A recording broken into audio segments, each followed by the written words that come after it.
Hello, everybody, and welcome to The Compass, a course on puzzle game design. I am Matthew Van Deventer. So what is this course? So The Compass is a course that is designed to help game designers find direction and hopefully spend less time wandering in search of their game design destinations.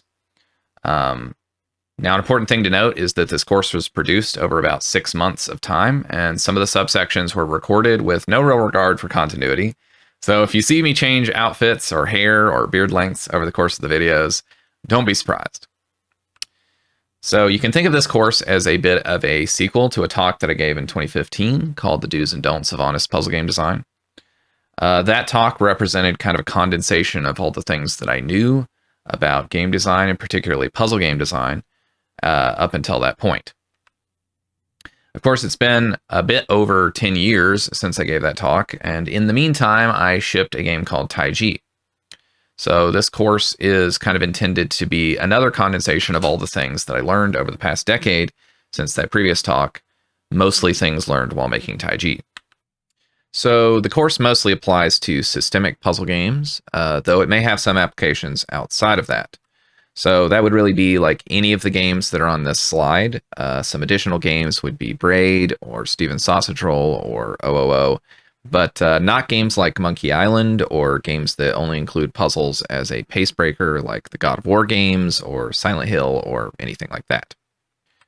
So this course, as well as the talk that I gave in 2015, can both be thought of as a bit of a practical application or elaboration on some of the ideas in Jonathan Blow and Mark ten Bosch's 2011 talk, Designing to Reveal the Nature of the Universe.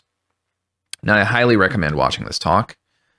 In the talk, they outline 8 principles of game design: richness, completeness, surprise, lightest contrivance, strength of boundary, compatibility, orthogonality, and generosity. These principles are extremely important to my overall personal design philosophy, and much of the course comes downstream from this philosophy. I think when you create any work of art, because you're creating something that you're going to ask somebody to try to understand, and particularly in the case of puzzle games, you're explicitly asking the player to scrutinize the thing and try to notice patterns. Following these virtues is a good way to help make that art worth putting in all the effort to understand. And I personally believe that this design philosophy produces better games than other design philosophies, but it goes without saying, if you aren't interested in this particular design philosophy, you're probably going to disagree with a lot of things in the course. However, I'm not going to spend a lot of time reiterating what John and Mark said in their talk in terms of defining this terminology. So if you find some of the terminology confusing or the course is hard to follow in a broad way for some reason, then I highly recommend watching this talk first. There'll be a link in description for that. Okay, so the structure of the course. So we're going to start talking about overall game design. That's going to be like this part of the course. Then we'll discuss more minute puzzle design details. And finally, we're going to discuss how to best structure and present those puzzles to the player. A course has to have some kind of structure, but sometimes a point will apply more broadly than like the category that I specifically placed it into. Although this structure might seem a little odd, it's actually very natural because it mirrors the development process. Because first you have to even come up with a system that the game is going to be built around. Then you just start building puzzles in that. And then as you notice some like broader patterns start to emerge in those puzzles, then you kind of figure out how you want to structure the game to express those patterns to the player. Okay, so the first part, overall game design. So we're going to start with sort of a beginner level question, which is, how do you get ideas? And I think I said this in the talk I gave 10 years ago. So I still kind of agree with myself then, which is like, if you don't get ideas for games at all, then I'm not really sure what to tell you, right? So for example, like I don't really get ideas for movies, but I do get ideas for video games. So I will give you a couple of like ideas of about where you might begin if you're feeling dry of ideas, but ideas for ideas. Mostly this section will be focused on criteria for judging what might be better or worse ideas, those that have more potential or less, right? So themed game jams can be a really good source of ideas if you're feeling totally dry. By that, I mean jams like Ludum Dare or the Game Maker's Toolkit jam that have sort of a theme or a key word that you're supposed to key off of for inspiration to make a game in the game jam. Now, you don't have to actually participate in these game jams. You can just go and look at the different themes in order to try to find inspiration. Another way to think about getting ideas is like, game that I like, but I would change this thing about it, right? Or like some game I like crossed with some other game I liked. But I think that like you want to keep scope small because, I mean, this is sort of a lecture that's targeted at indies. So if you're inspired by AAA games, then you might want to think more if your game is like a demake of that game. Also, I think it's important to not rush in to implement genre conventions because you might only like some part of an existing game design. So maybe you really like Hollow Knight, but particularly you like the exploration. That doesn't mean that you have to include other elements of the design like the difficult combat. Okay, so what kind of idea are you looking for? Well, you're looking for a gameplay idea, an idea for a system.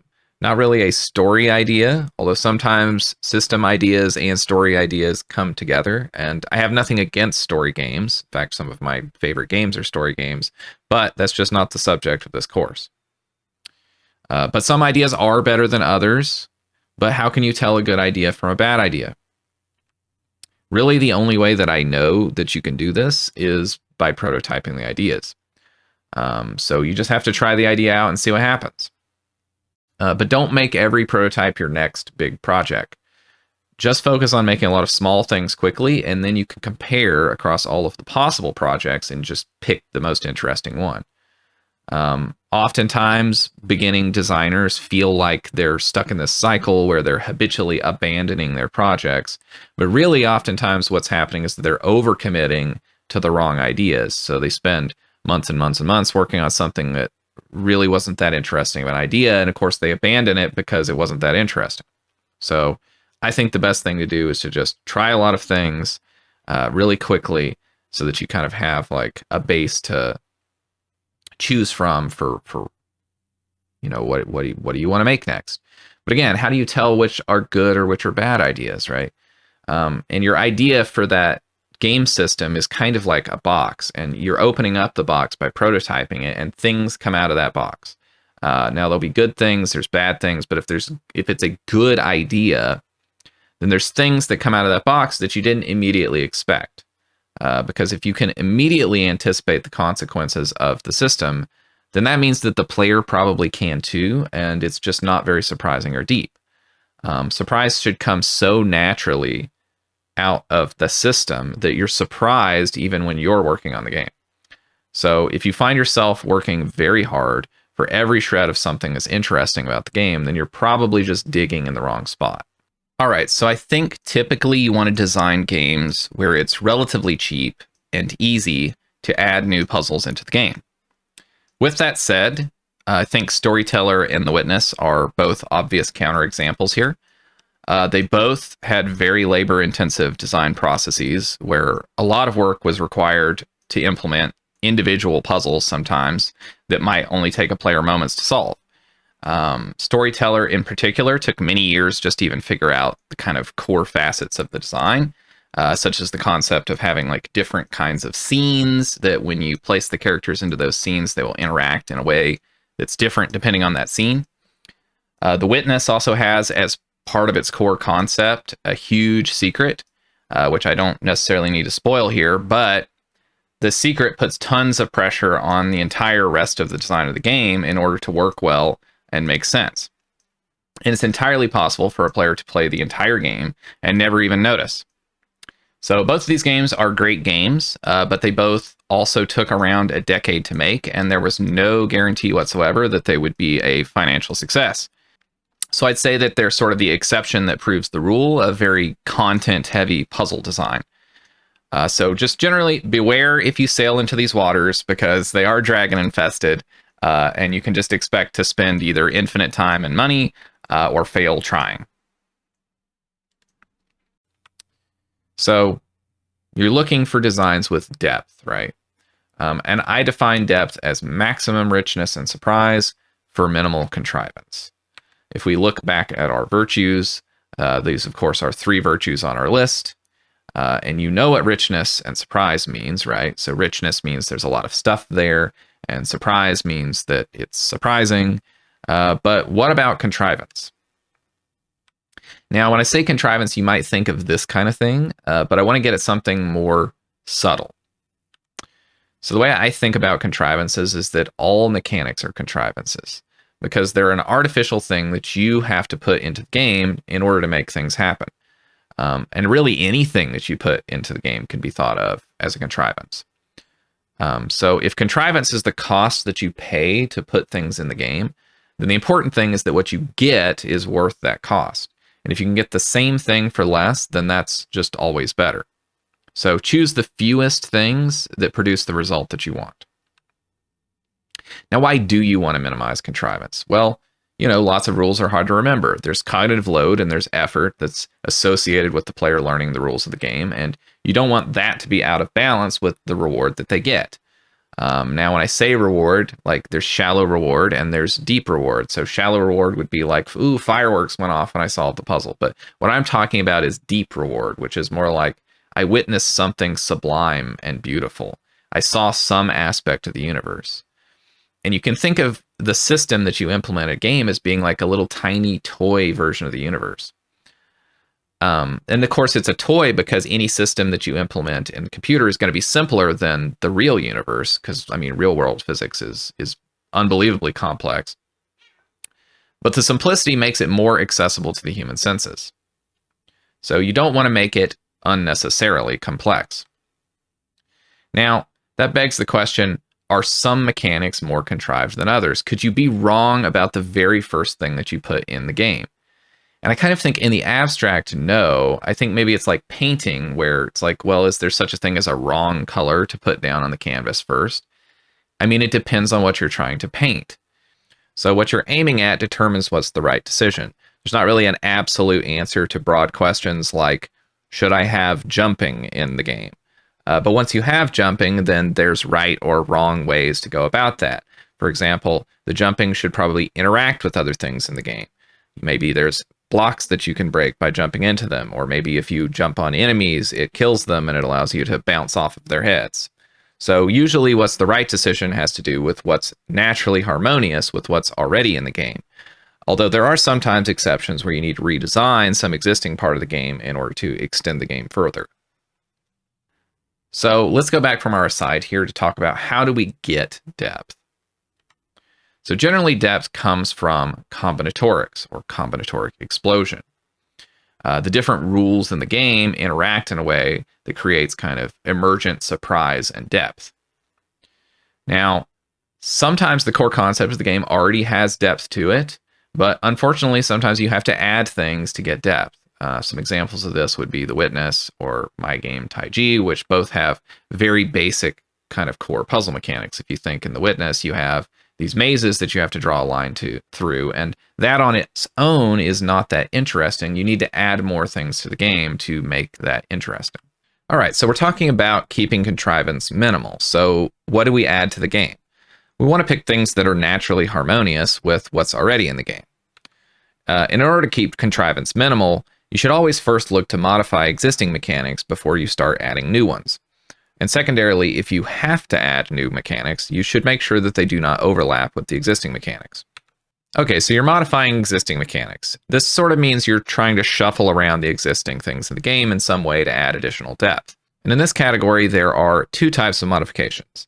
So there are sub-rules, which is where the mechanic behaves differently in certain situations. And then there are variants, which is just a variation of the mechanic that behaves differently in all situations. So first, let's look at sub-rules. Again, sub-rules are unique behaviors of existing game mechanics in certain circumstances. One example of that would be when you push a sausage against a wall in Steven's sausage roll. It could do nothing, but instead there is a sub-rule that it gets stuck to your fork. And another sub-rule would be if you already have a sausage stuck to your fork and you attempt to pull the sausage against a wall, it becomes unstuck from your fork. A sub-rule from a different game would be how in A Monster's Expedition, if you roll 2 logs into the same cell of water, this causes the logs to transform into a raft. And a final example from a very different type of game would be how jumping on monsters in Braid causes the player to bounce, with additional bounces going even higher. Okay, so let's move on to the other way that you might gain additional depth, which is by introducing variants of existing mechanics. Now, Steven's Sausage Roll is interesting, and it's a game that's built entirely out of subrules with no variants, which actually makes it a very good example, because then a variant stands out in contrast if you know the game. Now, if you don't know the game, then the goal in Steven's Sausage Roll is you have to cook all of the sausages in the level without burning them. And rolling a sausage over a grill cooks it on one side. And if you cook the same side more than once, then it burns the sausage. Okay, so I said earlier Steven's Sausage Roll doesn't have any variants, so I've decided to invent one, which is the frozen sausage. And the way this sausage works is you have to cook each side twice. The first cooking just thawing the sausage out, and then the second cooking actually cooking it. Now, for a real-world example, in a Monsters Expedition, there's 2 different lengths of log, so each of those logs is sort of a variant of the log. So another example of a variant would be the rotatable versions of the Tetris block symbols in the Witness. Now, if you don't know the Witness, then the way that this Tetris block symbol works is the player has to draw a line around a region which contains the symbol and is also the same shape as the symbol. Now, the normal version of this mechanic requires that the player outline the exact shape that's depicted by the symbol. But there's a variant of the symbol that's presented to the player at sort of a slight angle. And this version of the symbol allows the player to rotate the shape before they outline it. Okay, so earlier when I said there were 2 categories of modifications to existing mechanics, I sort of lied, and there's a secret third thing that's called metamechanics. So metamechanics are game elements which they conditionally modify the behavior of another game element, inducing that to become a variant. So one example of this would be the beams in Promesst. So there's this green beam in Promesst which allows the player to walk through walls when they're standing in the beam. So it sort of like induces the player to become a variant of themselves that can pass through walls. Another example would be the eraser symbol in the Witness, this sort of upside down Y symbol here in the bottom right corner of this panel. This symbol allows one other symbol in the same region as it to be incorrect. But it also requires that on itself. So it's sort of an interesting metamechanic because it both induces another symbol to become a variant that's allowed to be wrong, but it also has its own requirement that it have a wrong symbol to correct. So that's just an interesting kind of wrinkle to that. All right, so earlier we said that you should try modifying existing mechanics before you add new ones. But what if you don't have enough mechanics to create interesting interactions, and so you need to add new ones? Well, you should try as much as possible to add mechanics which don't overlap with your existing mechanics. In our list of virtues, this property of mechanics is called orthogonality. But what does that even mean? So orthogonality is a term for mathematics, and it has to do with vectors that meet at a right angle. So an example of this would be like your horizontal and vertical axis on a graph. So the important thing is that those axes can be moved along independently. So you can move along the x-axis, and that doesn't move you along the y-axis. So those 2 axes are orthogonal to each other. But anyway, in the game design sense, it usually means mechanics that care about or affect different things. They don't overlap in their concerns. So I'll give an example from my own game, Taiji. If you're totally unfamiliar with Taiji, it's an open-world puzzle game that takes a lot of inspiration from The Witness. And the way that the puzzles work in the game is that you have a grid of tiles that you can toggle on and off. And you have to solve puzzles by finding the right combination. And much like The Witness, there are these symbols that you find embedded in some of the puzzles. In each of the different shapes of symbols, they want different things. And over the course of the game, you have to figure out what those things are. What do they want? So I had to pick a set of different symbol mechanics that would interact very well together, which meant that they needed to not overlap in their concerns. The things that they care about have to not overlap with each other. And because things that feel more connected to the core system or the metaphor of the game feel more natural and less contrived, I chose to just start by thinking about properties of the grid puzzles in the game. So what could a symbol care about on a grid of tiles? Obviously, there's a lot of things, but the ones I chose to go with are the size of an area, symmetry between symbols, the the count of symbols in an area, and local topology. Now, the details of all of these are not that important, but the selection of properties are all entirely orthogonal, which again means they don't overlap. So as a counterexample, what does it look like when two mechanics are not orthogonal? Or in other words, they overlap in their concerns. So as we mentioned a bit earlier, in the witness, there's this sort of Tetris block symbol mechanic, where the shape of a region needs to match the shape of the symbol contained within it. So here you have this sort of 2x2 square block symbol. And this would be a valid solution to the puzzle because the line that you draw outlines a region of 2x2 around the symbol. And this would be another valid solution because the symbol is still within a region that is shaped like a 2x2 square. So we're going to invent a new witness symbol mechanic, which is going to overlap in its concerns with the Tetris block, or be not orthogonal. So the new mechanic is these dice pips. And the way the dice pips work is that they need to be contained in a region which is the same size as the count of the dice pips. So in this case, the count of the dice pips is 4, and so it needs to be in a region of size 4. So this would be a valid solution because the area including the symbol is made up of 4 squares. And this would be another valid solution because even though it's a different shape, it's still made up of 4 squares. And this would be yet another valid solution. All right, so if we compare the Tetris block symbol with this new dice pip symbol, then they would not be orthogonal because they both care about the size of the area that they're found in. So the Tetris block mechanic is just sort of a more specific version of the dice pip mechanic, where it cares both about the size as well as the specific shape.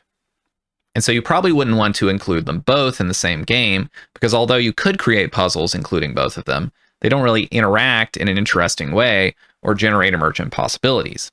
For example, in this puzzle, all they really do is just force the square to be drawn in the bottom left corner. And oftentimes, they're actually just going to directly conflict with each other and create impossible puzzles. Now, you might say the same about the rotatable variants of the shape symbols in the witness. After all, they do have a significant overlap with the regular shape symbols. In fact, they're exactly the same, except that you're allowed to rotate them. But they also look very similar. So it's an important distinction in our example that it's an entirely new symbol type that the player has to learn and memorize, adding additional complexity to the game for a relatively small benefit. As we mentioned earlier, anything that you add to the game is a contrivance, so you should attempt to get the maximum richness and surprise for the minimal amount of things added to the game. Now, perhaps this mechanic could be salvaged with some type of presentational difference that makes it more similar to the normal Tetris blocks.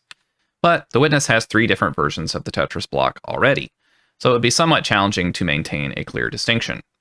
These types of decisions can't really be made in isolation, and one has to consider how it affects the entirety of the game design. This is a subject called holistic game design, which we'll cover a bit later in the talk. Okay, so going back to this dice pip mechanic. I pretended for a minute as though I invented it just for this example, but this is actually one of the core mechanics in my own game, Taiji. The main difference, of course, is that in Taiji, you form regions by shading tiles. So you'll see that there's an area of size 4 where the 4 count dice pip is, and there's an area of size 3 where the 3 count dice pip is. However, there's also a shape mechanic in Taiji. So how did I cover a similar topic in Taiji while maintaining orthogonality? Well, I created a symbol that cares about shape, but it doesn't care about size. So each symbol just needs to find itself in an area that is the same shape as all the other symbols of that same type. So in this case, the exact shape is specified through the puzzle layout rather than being part of the symbol itself. And this makes it orthogonal with the dice pips and means that it can be combined cleanly and it produces emergent behavior that's quite interesting.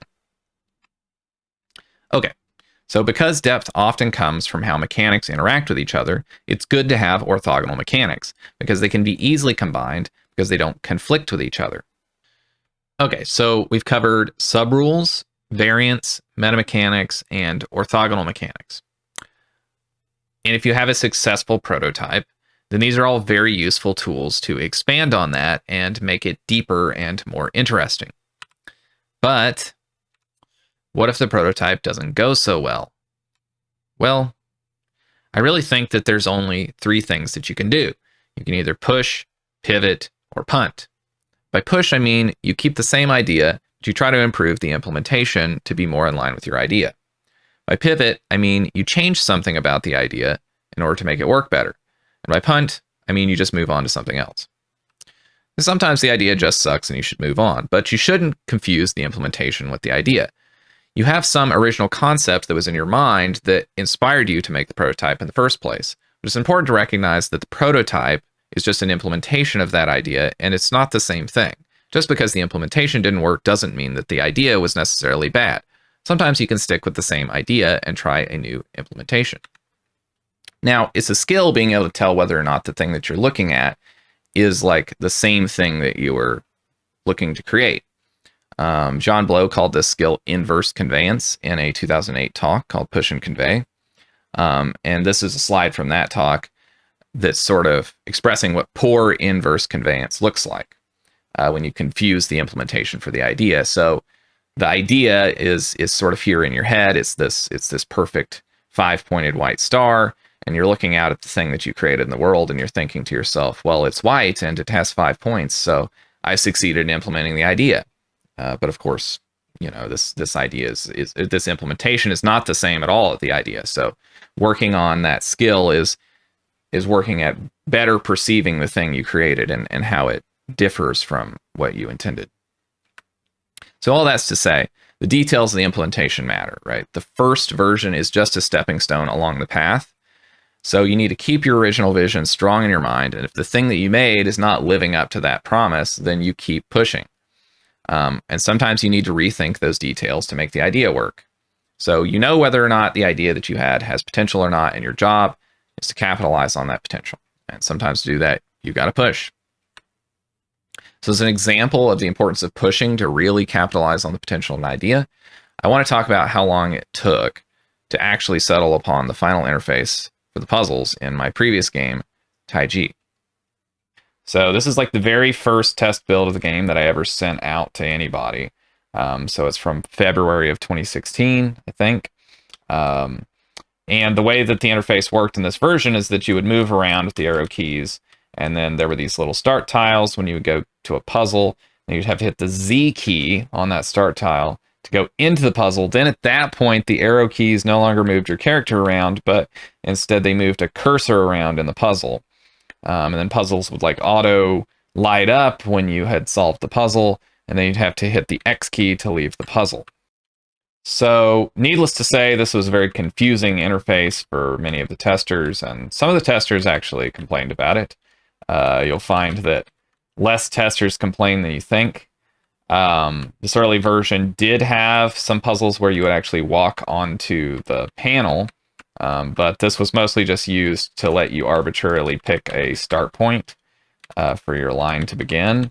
You didn't solve puzzles by walking around on them the way you did in the final game. And these puzzles are sort of the same kind of snake puzzle like in the final game, that you do have to do that type of pattern. But there were some puzzles that you went into and then you would move the cursor around and you could toggle tiles off and on freely, which is sort of like the main type of puzzle in the final game. But in this version, it was really just this area that had puzzles like that.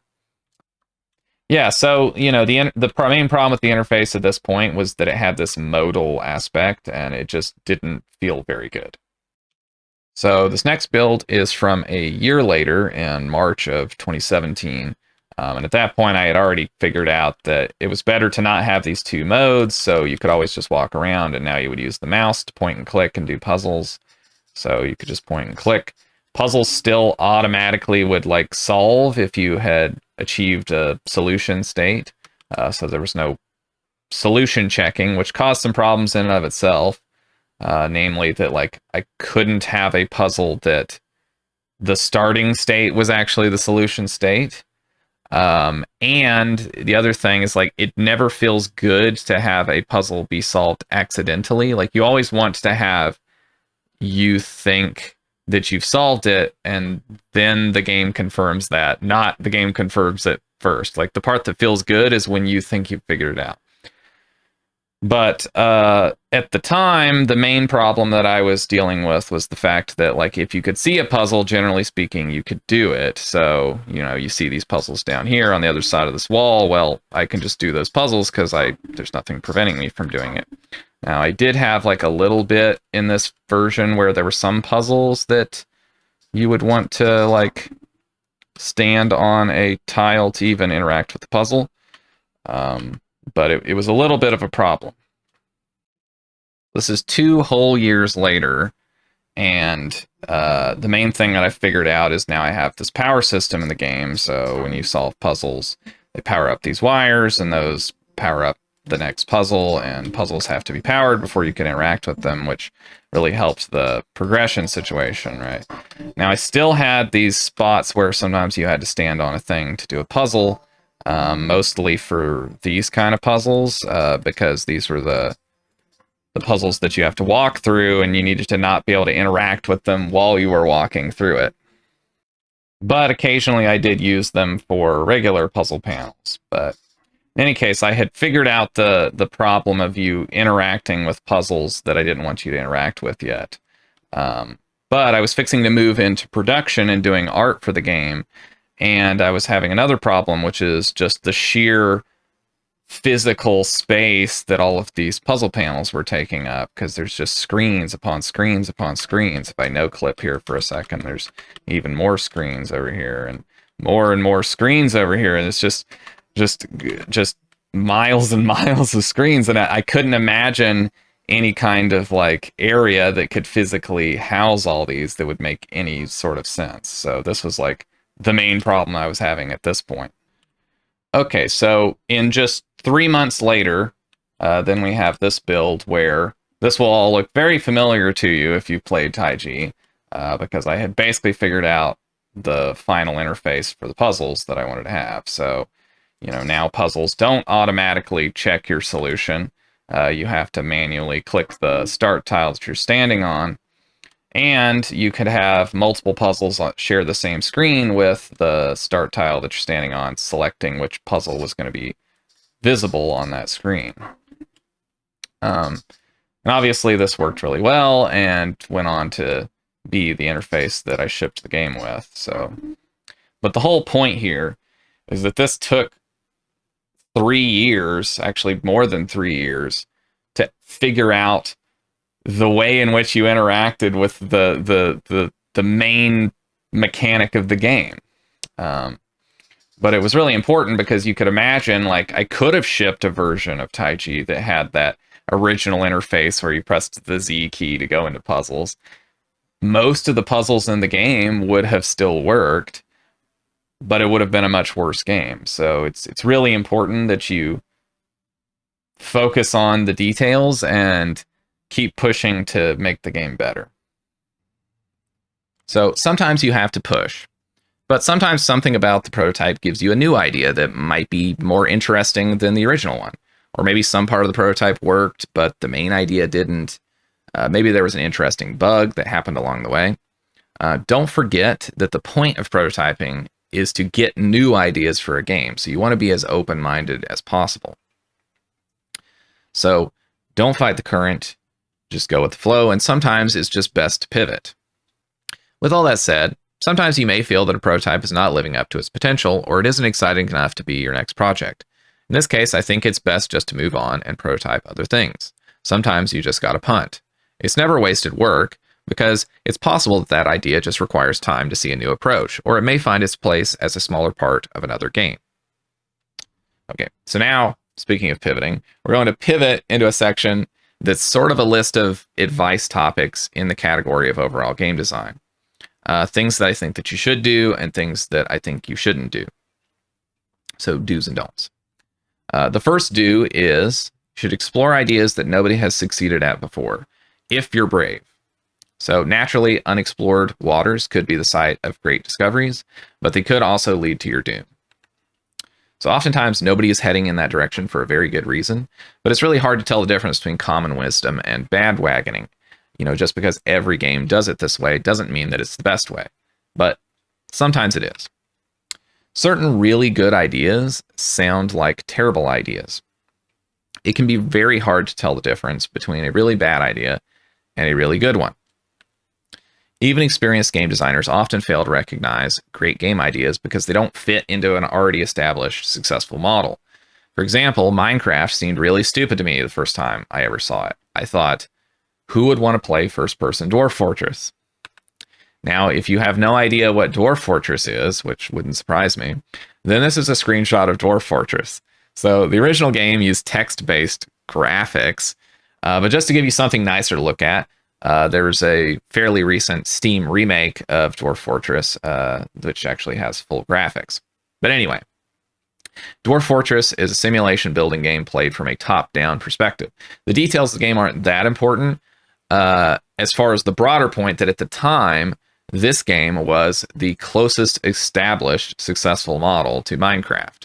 And so Minecraft just seemed to me like a first-person Dwarf Fortress, which just seemed like a worse way to play Dwarf Fortress. You know, it'd be like trying to play Sim City from first person. Like, why would I want to do that?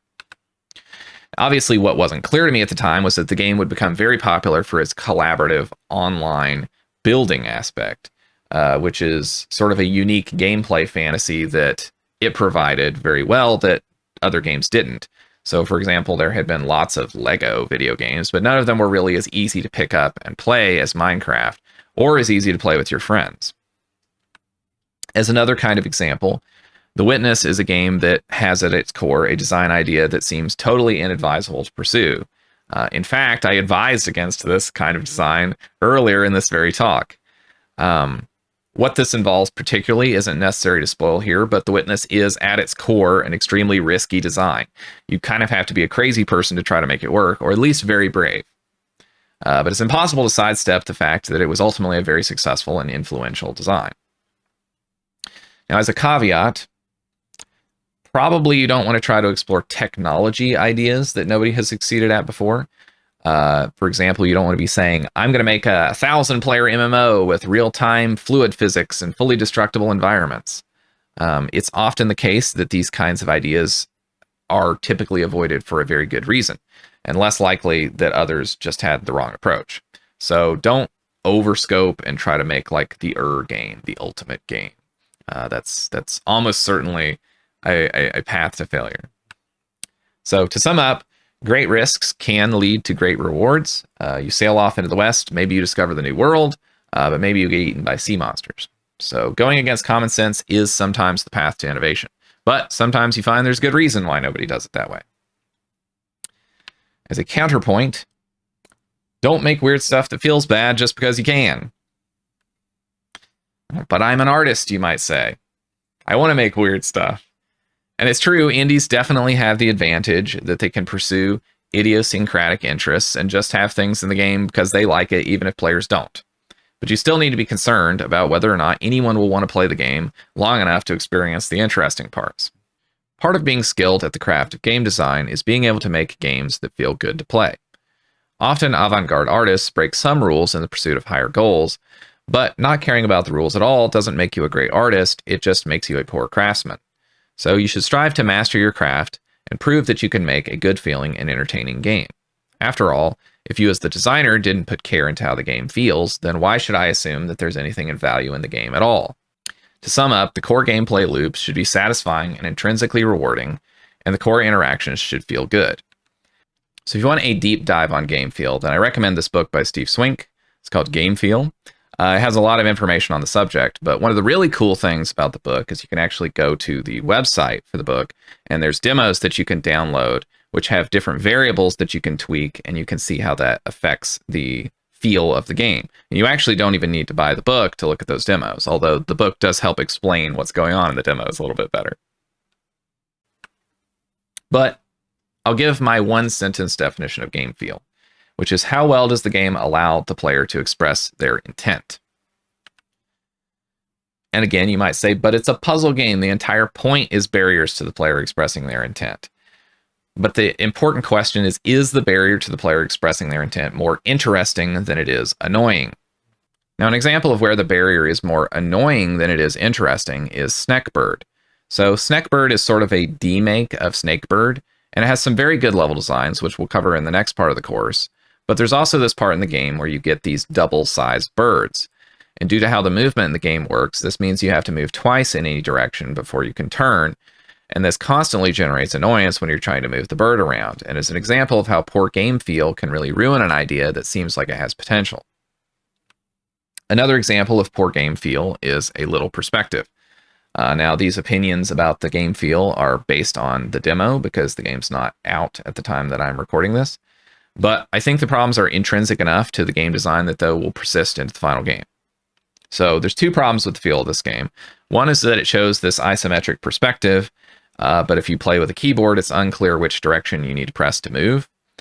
So if you took a wild guess here about which direction you needed to press to move along the shelf, and you guessed left and right, congratulations, you're wrong. In this case, you actually have to press up and down to move along this ledge. Now you can play with a gamepad, and then you can just press diagonally on the stick to move, and it's a little bit less of a problem, but it's still worth mentioning here. And the more important issue is with the core mechanic of the game, which is that the geometry of the level changes based on what you can see. And this is basically impossible to predict ahead of time.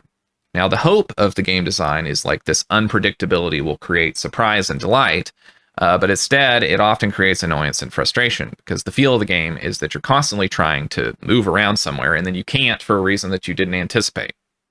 So all this talk about not making weird games that feel bad to play has got me kind of thinking about one example in particular, Getting Over It, which is undoubtedly both a very successful game and a game that feels kind of weird and bad to play. But it's different, I think, in this case, that the jankiness is like the main draw. Like wrestling with that jank is literally the point of the game.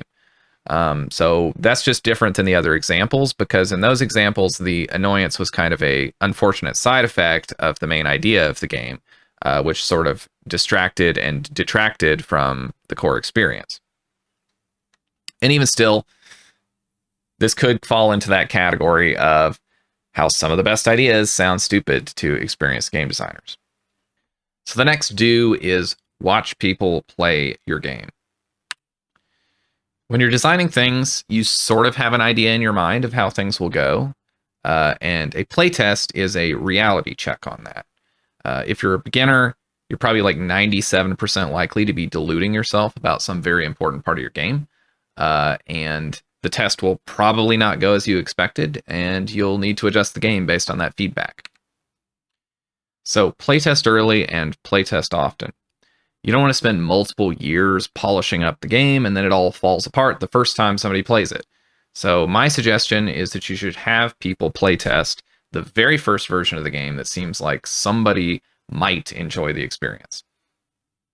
You also want to playtest the game fairly often for similar reasons, because if you rat hole on the game for too long, then you probably lose touch with what the current experience is like. And also, testing often means that you have more opportunities to find rare issues.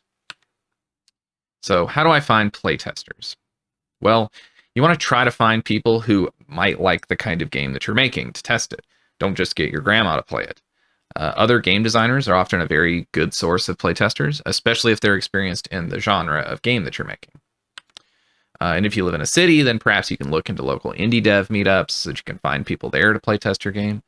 Alternatively, it's not too hard to find online communities of game developers. You could offer to playtest other people's games and then maybe see if they're interested in playtesting your own game afterwards.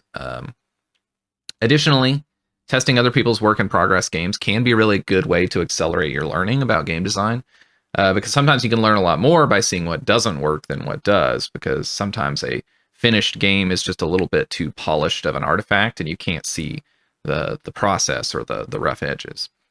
But in general, asking other people to test your game, you'll find you can get a lot just by asking, right? So just don't be afraid to ask people if they would be interested in playtesting your game.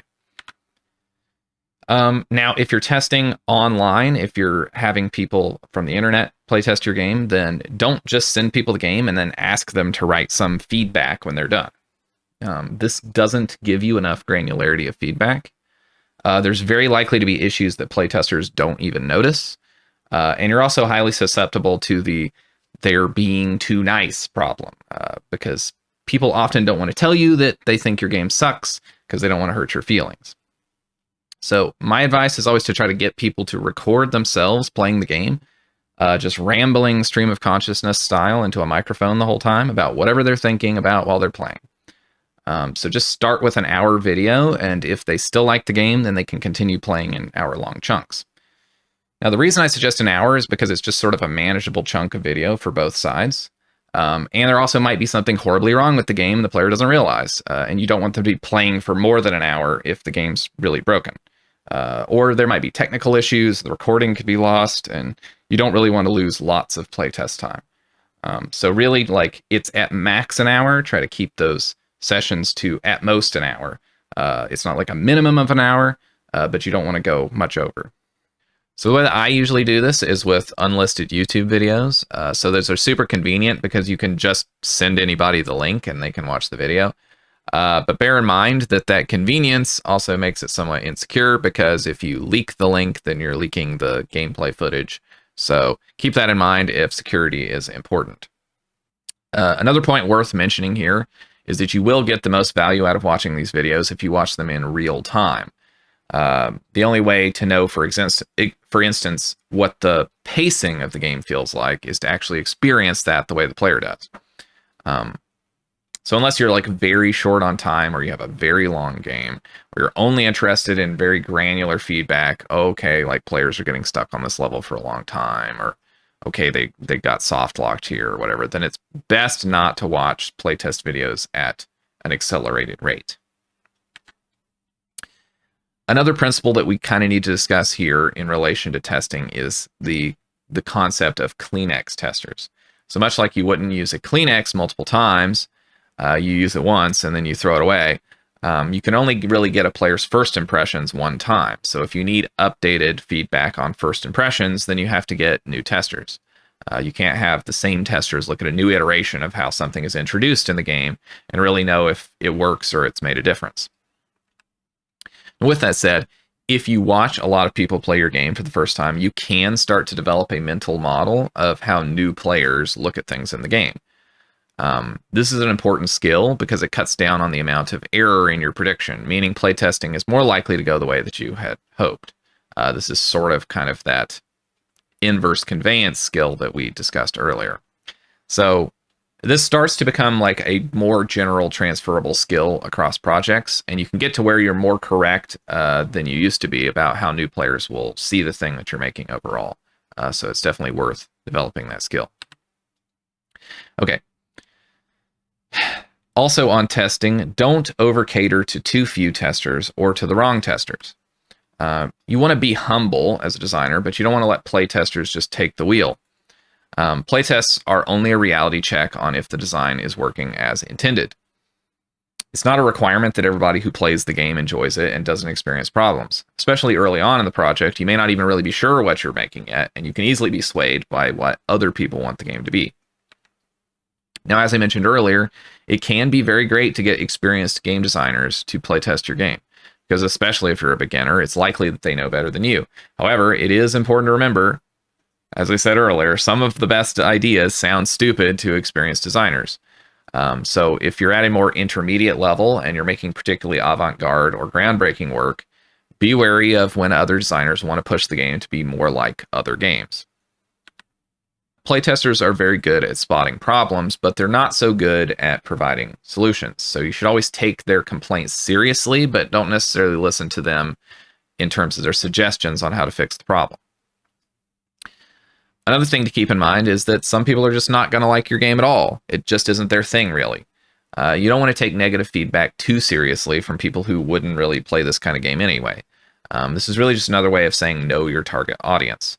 And even if you don't think you have a target audience, your target audience is at least people who are like you and like the things that you like.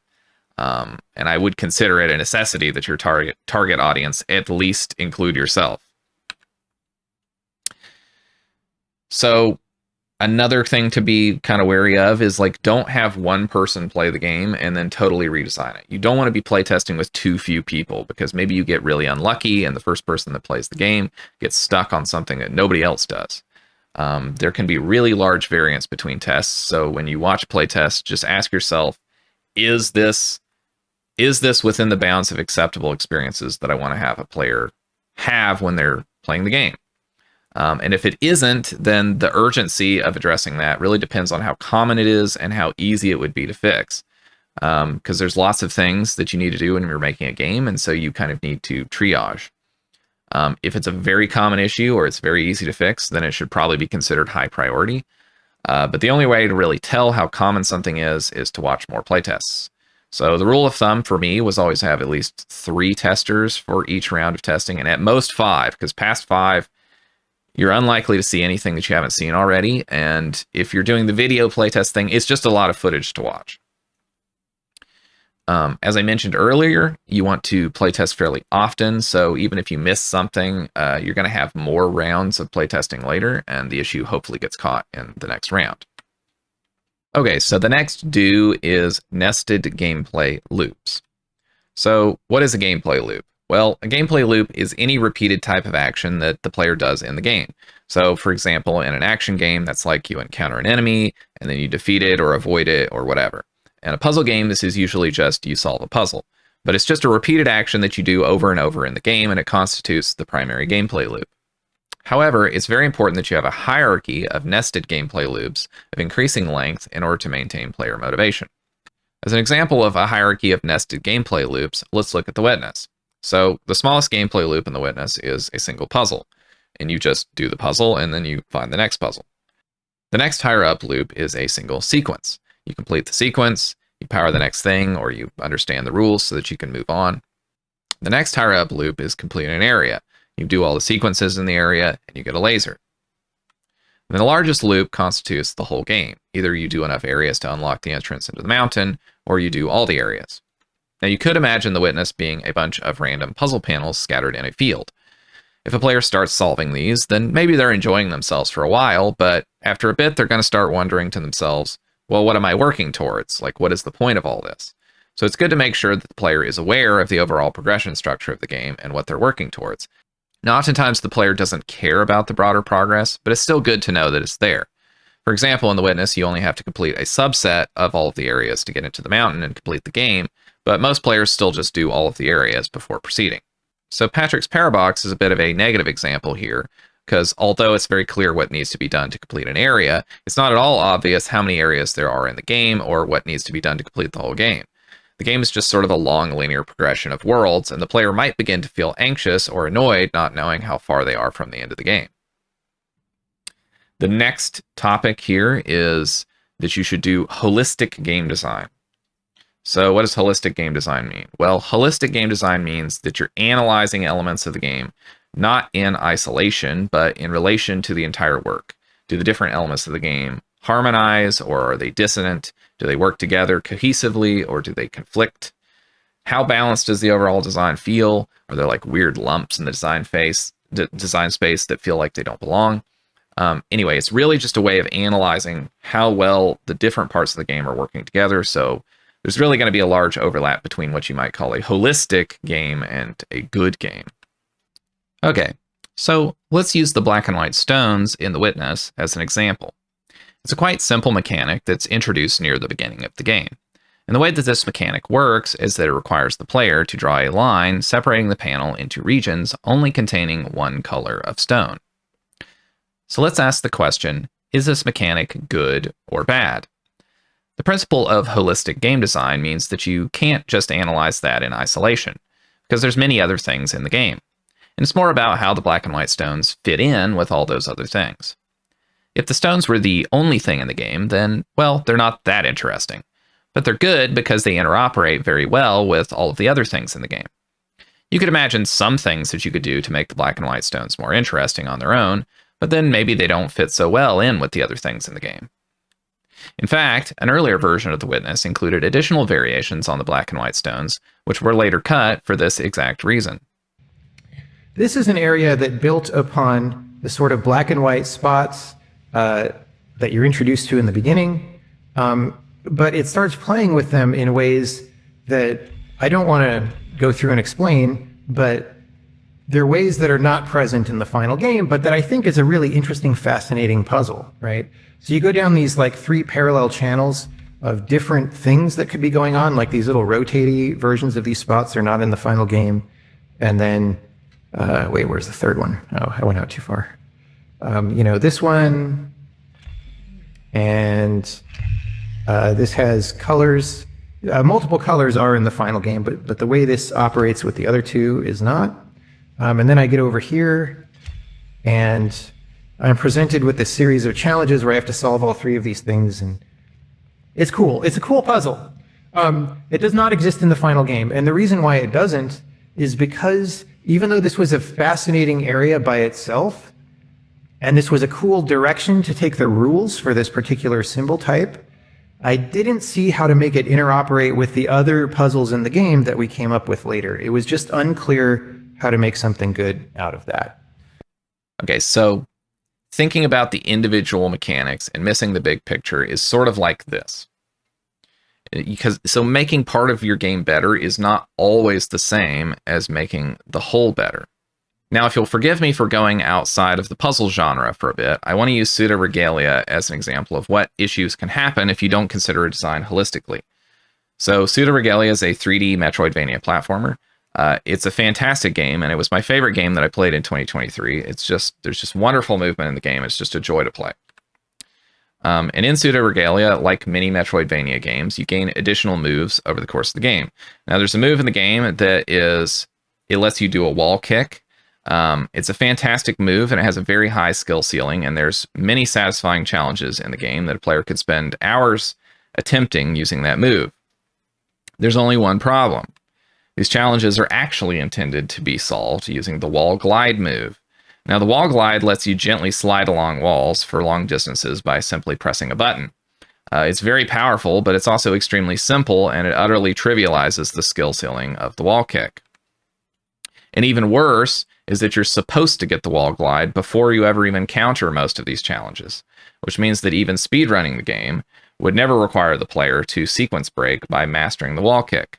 So on the one hand, you have this wonderful platform with astounding depth to its movement, but the player's never actually required to engage with any of this depth because they're given a move early on in the game that trivializes most of it. Now, if we think back to our design virtues, this issue occurs because there's 2 moves that are in violation of orthogonality and that they overlap significantly.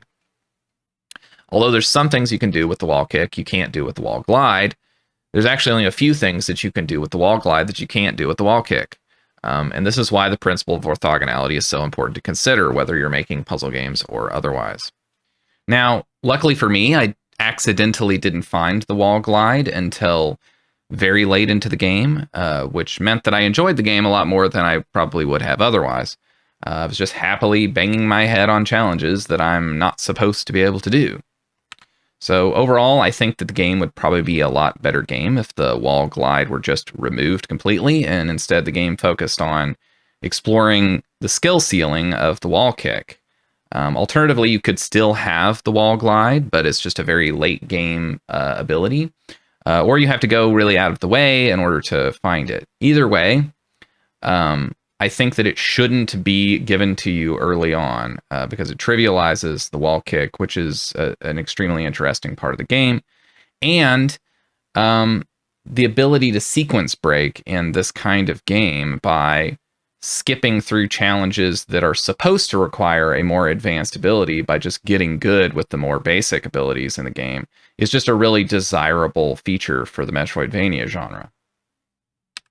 So anyway, to summarize the principle of holistic design, you don't want to put things in the game that conflict with other parts of the game, even if those things on their own are interesting.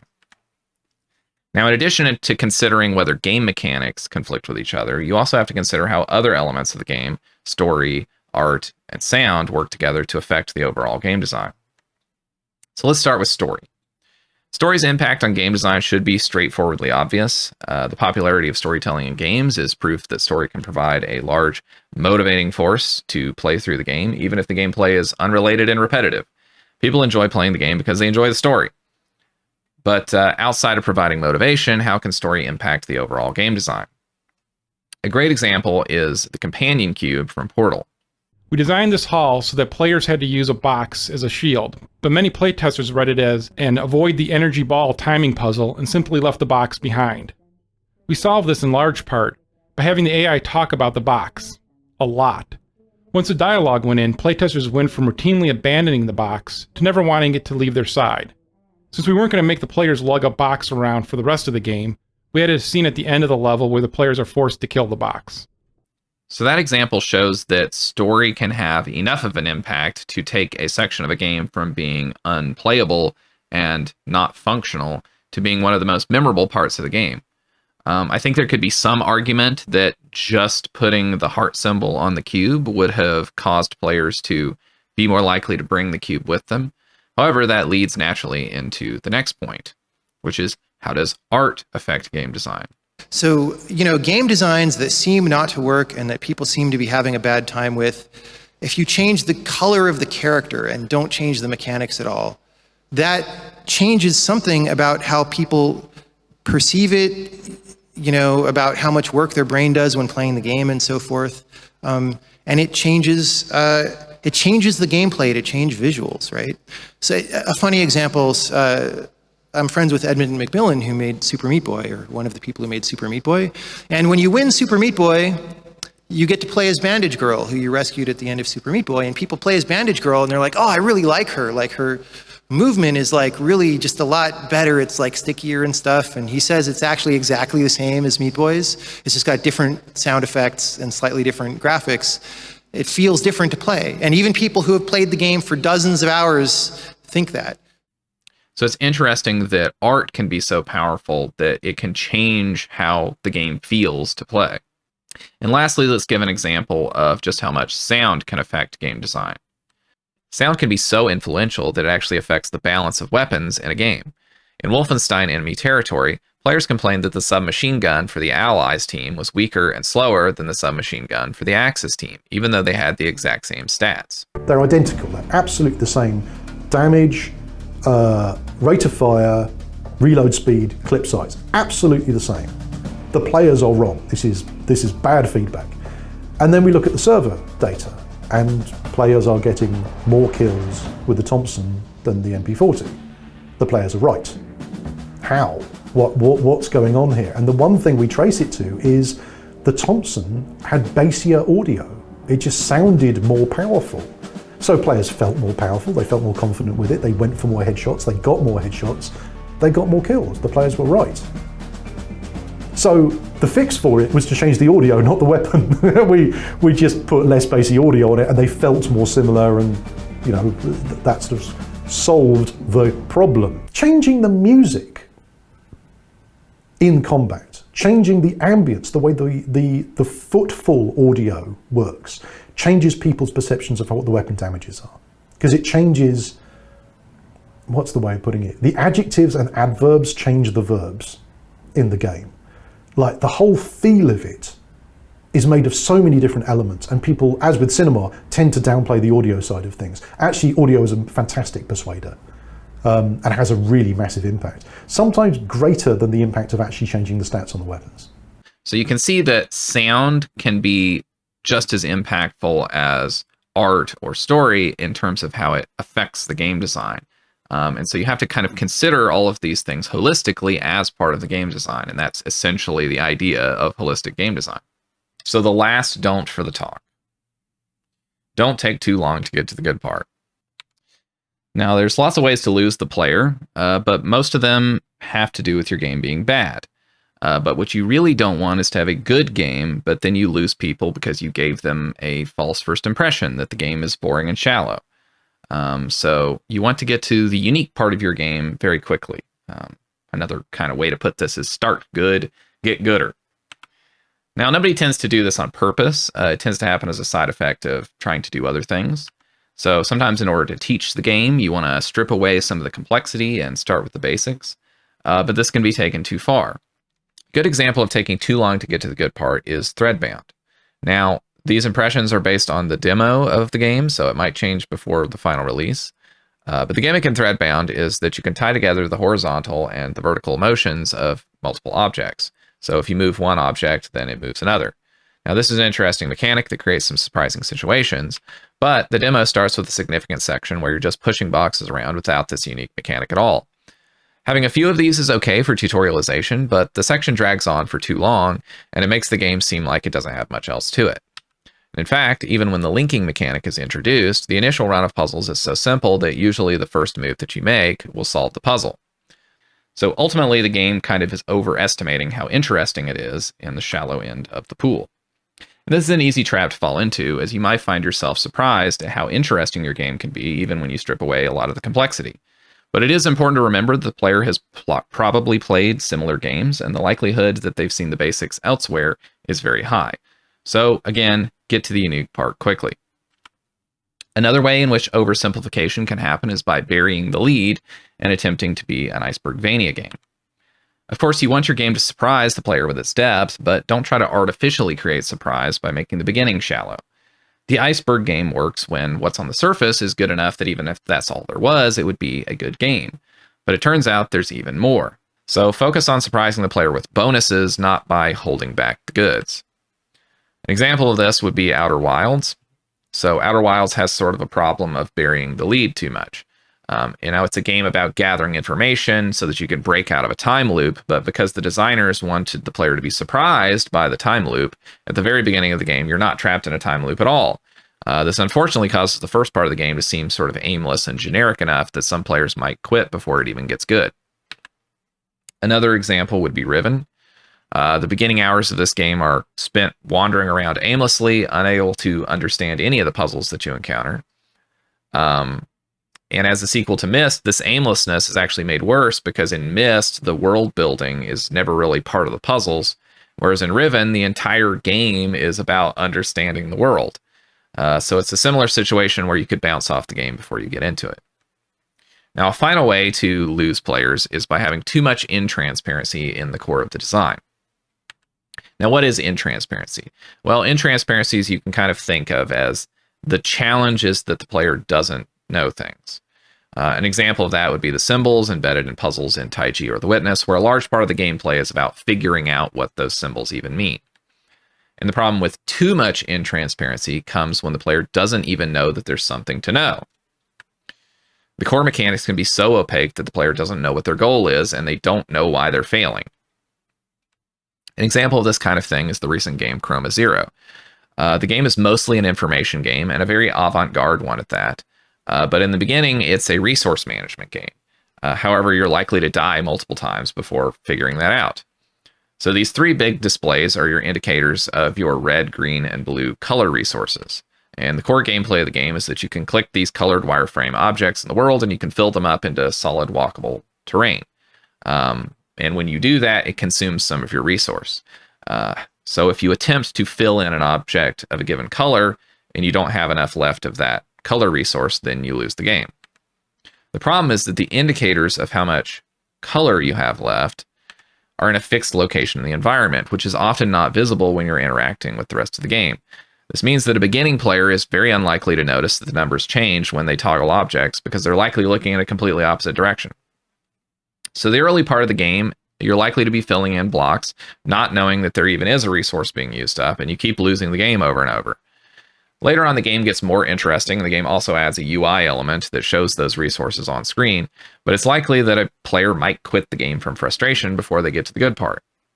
I think it would have been much better for beginning players in Chroma 0 if the resources were just indicated on screen in the UI from the beginning. So if we go back to the earlier discussion about the importance of nested gameplay loops, these intransparency problems are sort of like the player hasn't even closed the smallest loop before they quit the game. So how can you avoid losing players before it gets interesting? I say treat your game like a demo for itself. Sometimes designers make a demo for their game, and because they realize that part of the goal for the demo is to sell players on the game quickly, they don't make these mistakes. But the full game is actually exactly the same because the player has to decide to continually invest their limited time in the game, and you need to convince them that it's going to be worth it. Now, a similar problem of not losing the audience early happens in storytelling, and the solution is often to start with an exciting scene in the middle of the story, and then you kind of backfill the narrative leading up to that point. This type of story setup is called in medias res. And Metroiding is sort of a perfect example of this kind of thing in games. So if you have no idea what Metroiding is, in most of the Metroid games, you begin with many of your abilities, and then you lose them after the introduction. Now, this often annoys players, but it does give them a preview of what the gameplay will be like later in the game. Now, I'm not sure what the puzzle game equivalent of this is, but definitely if you were making an action game and the game takes a while to develop complex movement, then consider starting with a preview of that later movement. you either start playing as a different character or you lose your abilities. There's any number of options. As an alternative solution that I can certainly find examples in puzzle games, if there's just too much interesting stuff in the shallow end of the pool for you to feel comfortable cutting it, then making large parts of the game optional can be a very effective way to include those elements without dragging the pacing down too much. So here's an example of that from Patrick's Parabox. So the levels that are on this kind of thick center line, those are required to progress, but the red levels on the side, those are optional. So that's the end of part 1 of the compass. Thank you for joining. There will be a Q&A session following the lecture, so if you're watching the initial broadcast of this video, then once you've gotten your homework assignment, then use the link in the description to go over to join the live stream and ask your questions. If you are watching the archived version, then there will be a link to the archived version of the Q&A in the description. So I hope you'll join me next time for part 2, in which we will discuss the nitty-gritty of puzzle design. And until then, I have a homework assignment for you, which is to watch Jonathan Blow and Mark Ten Bosch's talk, Designing to Reveal the Nature of the Universe. If you didn't already detour early on in the talk to watch it, then I highly recommend it, as it will be very instrumental to understanding this course. Once again, there's a link in the description for that. And finally, consider leaving a tip or a sustaining donation over on Ko-fi, because I think it's so important to get this information out. The course is completely free. With that said, I did spend many months working on this course. So if you're finding it useful, I'd super appreciate it if you're able to provide a tip or a sustaining donation over there. Once again, there's a link for that in the description as well. Again, thanks for joining, and I will see you in the next part of the course. All right, bye-bye.